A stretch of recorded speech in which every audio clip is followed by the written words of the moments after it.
It was a Tuesday afternoon when my life took a turn I never saw coming. I just returned from the grocery store, the bag of fresh vegetables in one hand, the weight of the world in the other. At 65, I wasn't exactly young, but I was getting by, still working at the flower shop part-time, still feeling the ache in my bones after years of sacrifice, but at least I had my peace. Or so I thought. My phone buzzed in the kitchen, the sound pulling me from my thoughts. It was Ava, my daughter's daughter. She'd been like a daughter to me ever since my only child, Christine, passed away. Ava was just a toddler when it happened. From that moment on, I was the one who got up every day, made breakfast, packed lunches, sat at parent-teacher conferences, and filled the empty space left by Christine's absence. Ava grew up in my house with my love. I paid for her schooling, her extracurriculars, and when the time came, even put aside money for a wedding fund, though she never knew about it. I'd never had much, but I made it work. Every birthday, every Christmas, I saved a little more, and now I had the means to help make her dream wedding a reality. When Ava called that afternoon, I expected the usual chit-chat about her job or her fiancé, Luke. Instead, her voice was tight, nervous, like she was bracing for something. I could hear her pacing in the background, and I immediately knew something was wrong. "Nana, I need to talk to you about the wedding," she started. I froze in place, that sinking feeling settling in my stomach. I wasn't prepared for what came next. "We've decided that it's best if you don't attend the ceremony," she said. The words hung in the air like a cloud of dust I couldn't escape. I couldn't breathe. "What?" I finally managed, my voice barely a whisper. Ava took a deep breath. "It's nothing personal, Nana. It's just, you don't really fit with the aesthetic we're going for. You understand, right? Aesthetic?" She was telling me I wasn't part of the picture she had in mind for the most important day of her life. For a moment I couldn't speak. I wanted to say something that would make her see how deeply this hurt, but the words never came. I thought about all the sacrifices I made, about the money I'd spent, the dreams I'd set aside, and the love I poured into raising her. I thought about how I'd always been there, no matter what. But she had already made up her mind. And in that moment I realized I wasn't welcome anymore. Before I continue, I want to ask all of you to please give a like to this video and subscribe to my channel, The Silent Stories, for more stories like mine. Your support means the world to me. Also, I'd love to know where you're watching from, so drop a comment telling me which country you're tuning in from. It's incredible to see how far this community of wonderful people has grown, and I'm so grateful to be able to share my story with you. I didn't hesitate when Ava told me about her wedding plans. She was everything to me, and I knew how much this day meant to her. It was her moment, and I would do whatever it took to make it perfect. She deserved the grandest wedding she could imagine. I'd always been frugal. I had to be a single mother, working 2 jobs just to make ends meet. I didn't have the luxury of splurging on anything, but for Ava, I had set aside everything I could. Every year, I'd put a little more aside for her future. College tuition, wedding fund, emergencies. I wanted her to have more than I did. I wanted her to have options, to be free of the financial struggles I'd known. When she got engaged, I was over the moon. Ava and Luke had been together for 5 years, and I knew how much they loved each other. Luke came from a wealthy family, one of those families that had more than enough to make a wedding look like something out of a magazine. I didn't care about that. What mattered to me was seeing Ava happy, seeing her in a dress that made her feel like the most beautiful woman in the world. She had dreamed about a wedding at a vineyard, long aisles lined with white flowers and fairy lights. I remember her telling me as a little girl, "When I get married, I want it to be perfect. I want everything to be just right." I wanted to give her that. I wanted to make her dream come true. So I did what any grandmother would do for the person she loved more than life itself. I emptied my savings. I took out a loan, and I called a boutique in Napa Valley, one of the most expensive wedding venues you could find. Ava's eyes lit up when I told her I'd covered everything. The venue, the photographer, the catering, everything. I even found a designer who created a wedding dress so beautiful, so elegant, that when Ava tried it on, she looked like an angel. She was so happy, and that was enough for me. I didn't need any thanks. I didn't need to be praised. Watching her smile, watching her twirl in that dress, was worth everything. But then things started to change. The closer the wedding came, the more distant Ava became. There were endless phone calls with her wedding planner, discussions about flowers, music, and seating charts. I was fine with it at first. After all, it was her big day. But as the months passed, I started to notice something. Something was different. Something wasn't right. The seating chart arrived one day.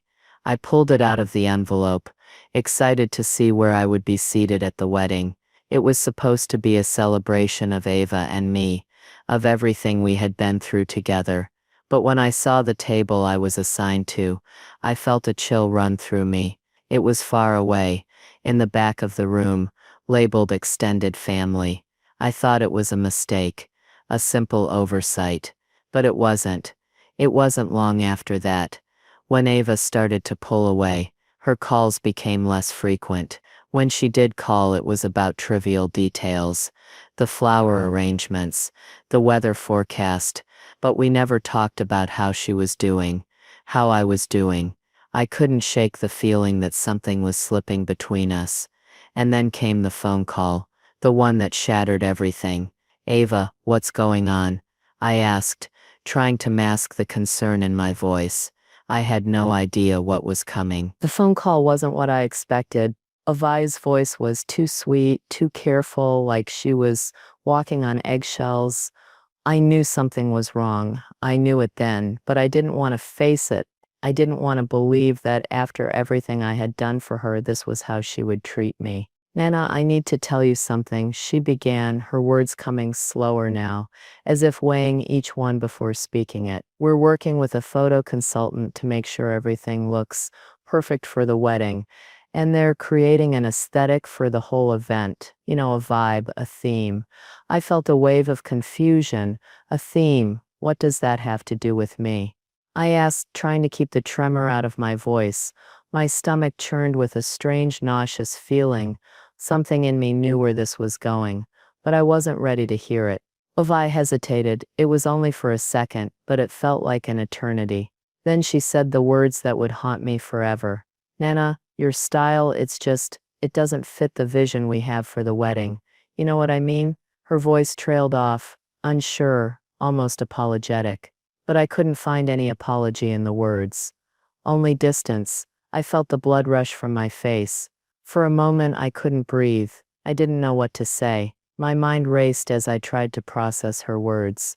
She wasn't telling me she was just concerned about the seating arrangement or the flow of the event. No, she was telling me that I, the woman who raised her, who paid for everything, wasn't good enough. I wasn't beautiful enough. I didn't belong in the picture she was trying to create.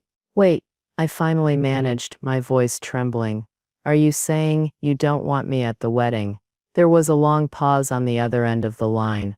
I could hear Ava's breathing, slow and heavy, like she was preparing herself for the storm she knew was coming. "I'm sorry, Nana," she said, her voice soft. "It's just we're trying to keep the aesthetic cohesive. We've hired a photographer, and everything needs to look perfect. I know it's hard, but it's really for the best if you don't come. Just don't be in the pictures, okay?" It felt like a slap across my face. I stood there, my phone clutched in my hand, the silence around me growing louder. I wanted to scream, to beg her to understand the hurt she was causing, but I couldn't find the words. My tongue felt like it was frozen in my mouth. And then, just like that, she hung up. I stood in the middle of the living room, the weight of her words pressing down on me like 100-pound stone. I was dizzy, disoriented. How could she say something like that? How could she erase me? Erase everything I had done for her, for something as shallow as an aesthetic. I wanted to call her back, to tell her how deeply she had hurt me,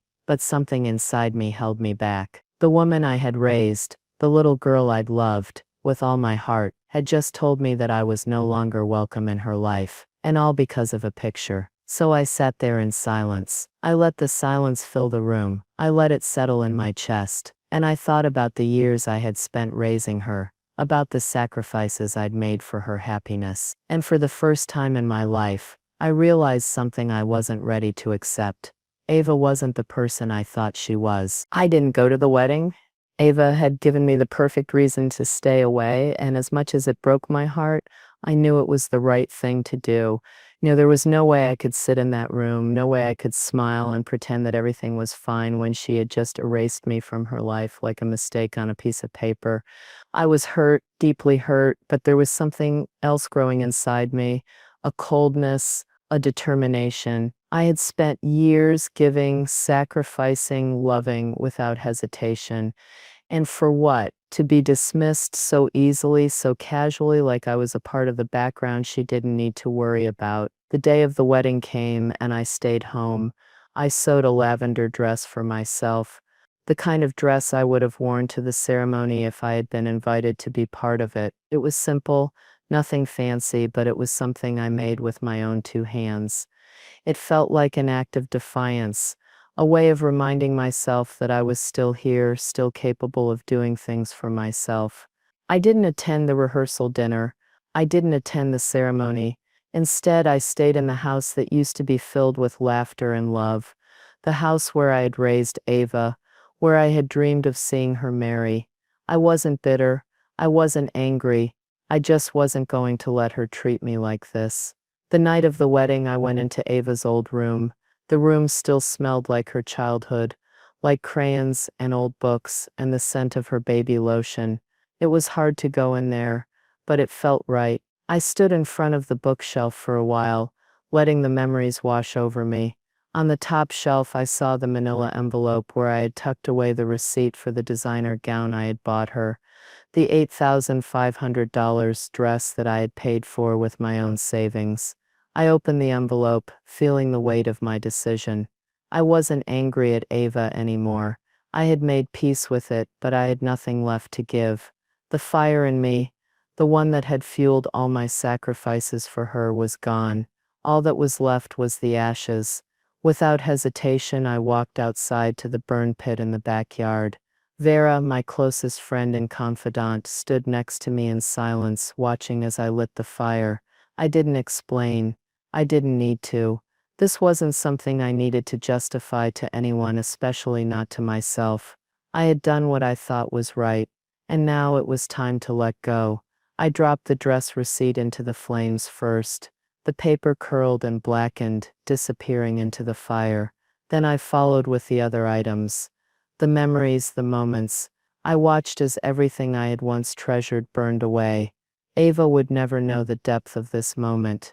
She would never understand what it felt like to be erased from someone's life, to be discarded like a forgotten object. Vera stood beside me, arms crossed, her expression unreadable. The fire crackled and popped in the background as I stood there, feeling something shift inside of me. It wasn't relief, but it was something close to it, something that felt like letting go. I turned to Vera and nodded, my voice steady but low. She erased me from her life. I'm erasing her from mine. The fire continued to burn, and I watched as the smoke curled up into the night sky. I wasn't triumphant. I wasn't angry, but I felt something I hadn't felt in years. Peace. The kind of peace that comes when you stop fighting, when you stop chasing after something that isn't meant to be. It was over, and for the first time in a long time I felt like I was free. After the wedding, I didn't hear from Ava, at least not right away. For days, I sat in the quiet of my home, letting the stillness settle in. I had expected a phone call, a text, even something, but there was nothing, not even a single word of apology. I wondered if she thought I would come crawling back. Maybe she expected me to forgive her, just like that. After all, that's what I'd always done, right? I'd always forgiven. I'd always given her the benefit of the doubt. But not this time. This time was different. For the first time in my life, I wasn't waiting for a phone call. I wasn't pacing the floor, hoping that someone would reach out to make things right. And you know what? I didn't feel the need to explain myself to anyone. Not to Ava, not to anyone who couldn't see the kind of love I had given. Instead, I started to rebuild my life on my own terms. It wasn't a grand gesture. And it didn't happen overnight.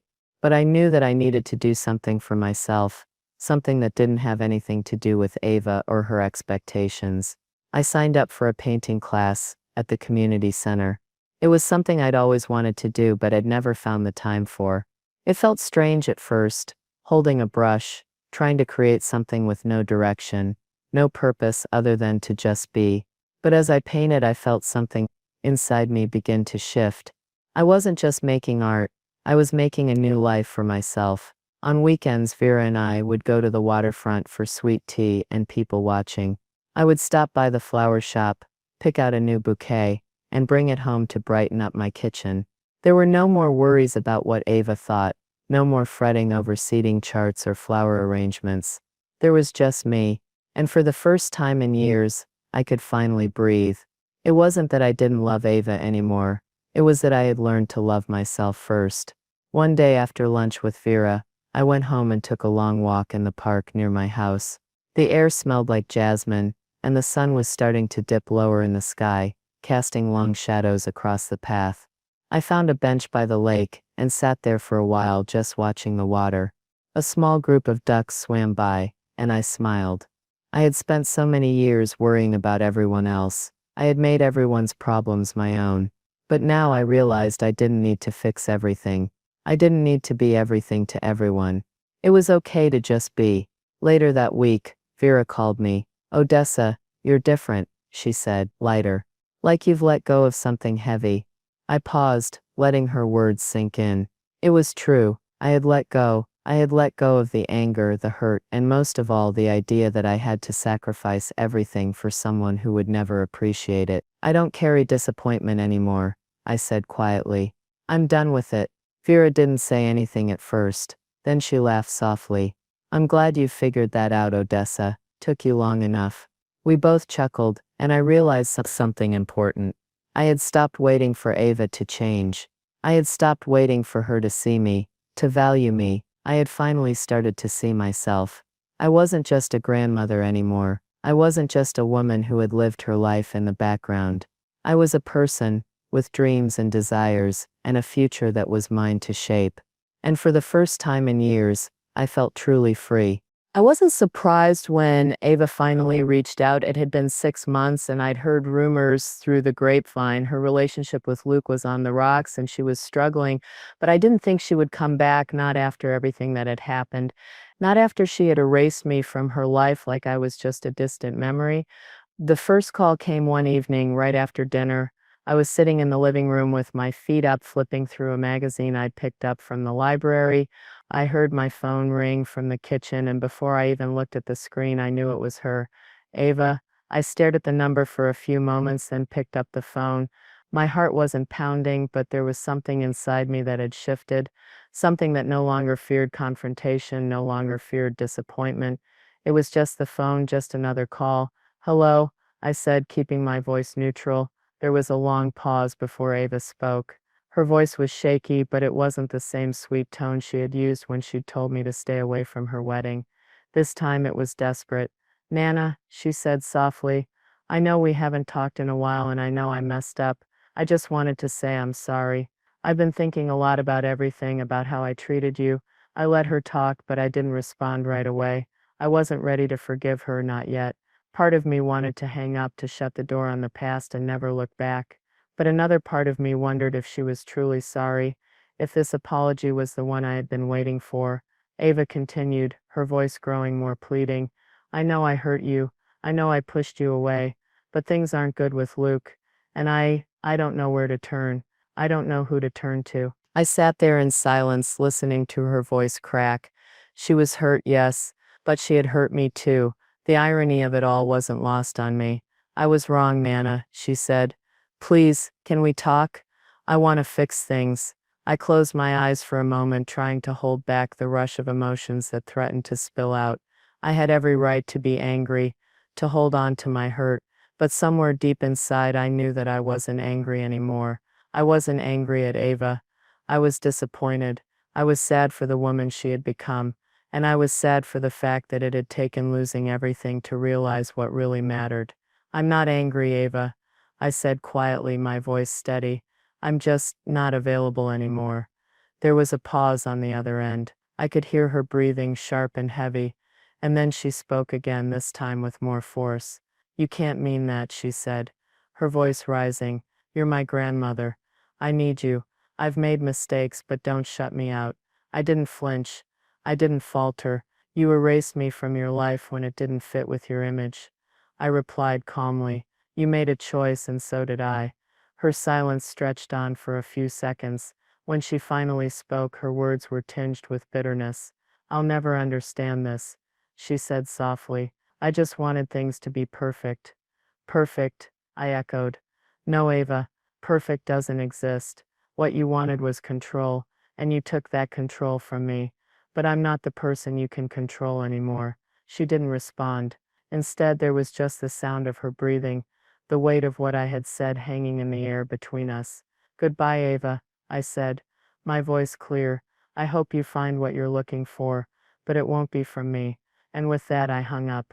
It felt final. It felt right. I wasn't the woman I once was, the one who would chase after people who didn't care. I had learned that lesson the hard way.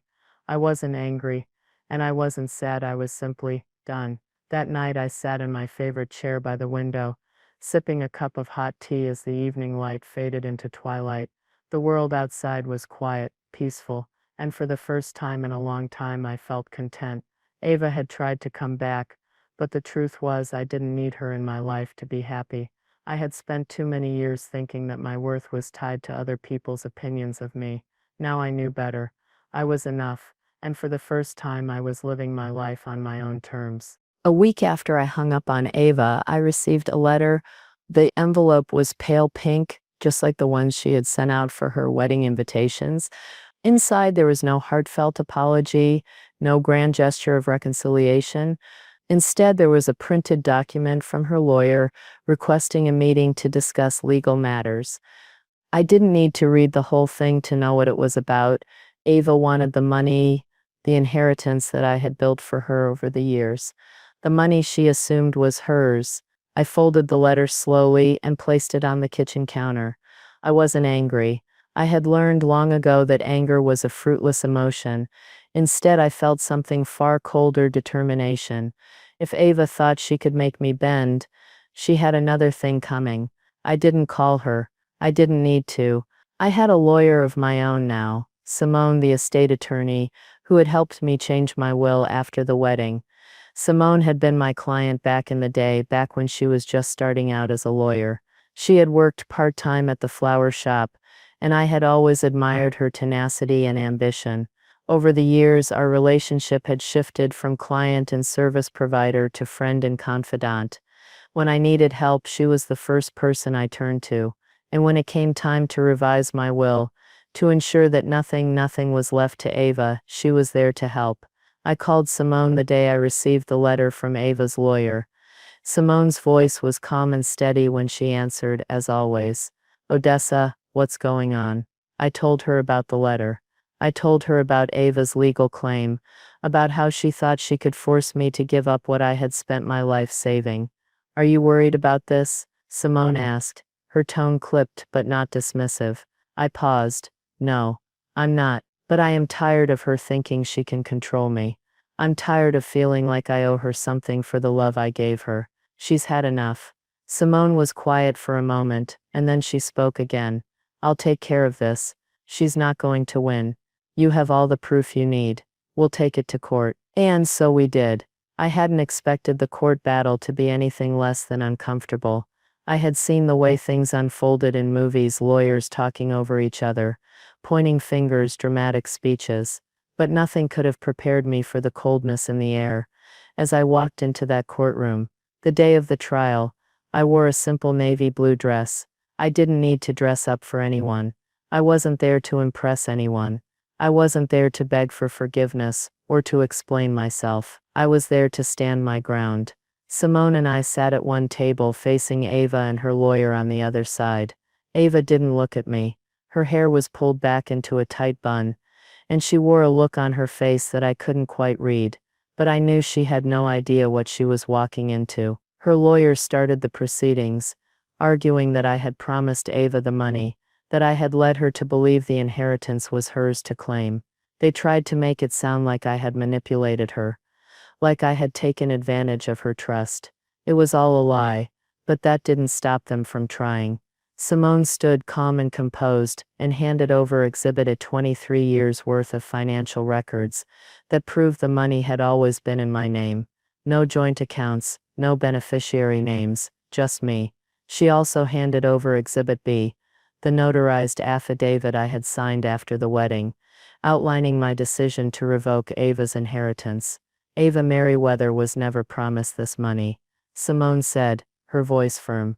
This account was solely Odessa Merryweather's. There is no legal obligation for her to provide it to anyone, let alone her granddaughter, who has no claim to it. The courtroom was silent, as Ava's lawyer tried to protest. But it was clear. The judge, a stern woman with glasses perched on the end of her nose, wasn't having any of it. When it was my turn to speak, I stood slowly. I wasn't nervous. Not anymore. I was calm, as steady as I'd ever been in my life. I raised Ava. I gave her everything I could, and when she needed something I gave. But love is not a transaction, I said, my voice strong, even. I didn't raise her to expect something in return. I didn't raise her to believe that I owed her anything. I gave her my time, my love and my support. I never asked for anything. But she erased me from her life as soon as it didn't fit into her vision. And now she wants to erase me from her future as well.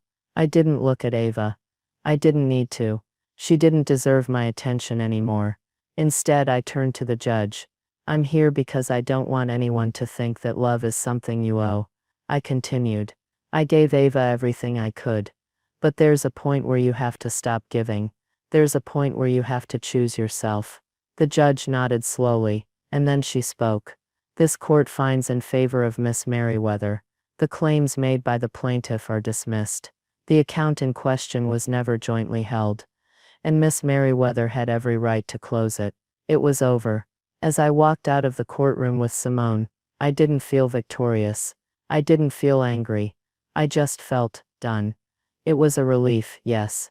But there was something else too, a finality. Ava had tried to take everything from me, to force me into a position where I had no choice but to give in. But she couldn't. Not anymore. Now it was over, and I could finally live without looking over my shoulder. The months after the trial passed, slowly. I didn't think about Ava much. It wasn't that I had forgotten her or stopped caring about her, but I had finally understood something I hadn't fully grasped before. Peace doesn't come from other people. It doesn't come from forgiveness or apology or even the hope of reconciliation. It comes from within, from learning to let go of the things and people that no longer serve you. I found a rhythm in my days that was mine and mine alone. I woke up early in the mornings and went for long walks around my neighborhood, the scent of jasmine and honeysuckle filling the air. I took my time walking without any particular destination in mind, just enjoying the stillness. For the first time in years, I didn't feel the rush to get somewhere. I didn't have to be anywhere. I didn't have to fix anyone or make anyone's life better. I was enough, just as I was. Vera and I spent more time together. We started visiting the farmer's market on Sundays, sipping iced tea while we wandered through the stalls. I found joy in the little things, like buying fresh flowers for my kitchen or treating myself to a new scarf. It felt like I was relearning how to enjoy life, how to savor the simple moments that had once passed me by in the hustle of raising Ava, working and trying to please everyone. One day I was sitting on my porch sipping a glass of sweet tea and watching the sun set behind the trees. The world was quiet, the air warm and soft. Duchess, my little cat, was curled up in my lap, purring contentedly. I thought about the way things had changed, the way I had changed. The woman who had once thought she needed everyone's approval to be happy was no more. She was gone, and in her place was someone who knew her own worth. The phone rang, and for a moment I almost didn't pick it up. But I did. It was a call from Simone. "Odessa," she said, her voice warm and familiar. "I just wanted to check in. How are you doing?" I smiled. I'm good. Really good. I've never been better. Simone was quiet for a moment. I'm glad to hear that. You've come a long way, Odessa. You found something a lot of people never do. I knew what she meant. Peace, freedom, and a sense of self that couldn't be shaken by anyone or anything. That evening, as I sat on my porch swing, watching the stars begin to twinkle in the sky, I received an email. It was from Ava. The subject line read, "I'm sorry." I opened it slowly, unsure of what I would find inside. It wasn't long, just a few lines that spoke of regret and apology. Ava acknowledged the hurt she had caused and expressed a desire to reconnect someday, but there was no expectation, no demand, just a simple plea for forgiveness. I read the email through once, then twice, but it didn't stir anything inside me. I had already forgiven her in my heart long before this email arrived. The truth was, I didn't need her to come back into my life. I didn't need her apology to feel at peace. I folded the letter neatly and placed it in the drawer, with all the other things from my past that I had let go of. I didn't respond. I didn't need to. I was no longer the woman who waited for an apology. I had already given myself the peace I needed. In the days that followed, I didn't think about Ava's email much. I didn't spend my time wishing things had turned out differently. What was done was done. I was free. One afternoon, Vera came over with a fresh batch of homemade biscuits. We sat in my kitchen, eating and chatting about the things that made us laugh. I told her about the email, and she nodded. "I knew you'd come to this point, Odessa," she said with a smile. "You always had it in you. I'm proud of you." I looked out the window, feeling the weight of her words settle into my bones. "I'm proud of me too," I said softly.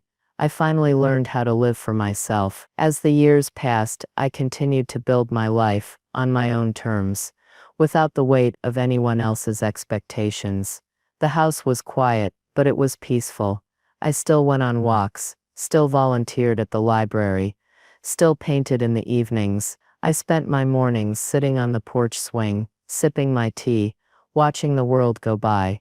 I no longer felt the need to fill the silence with worry or regret.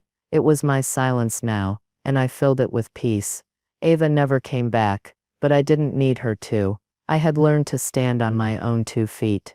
I had learned to love myself, to forgive myself, and to create a life that was mine and mine alone. And in the end, that was all I ever needed.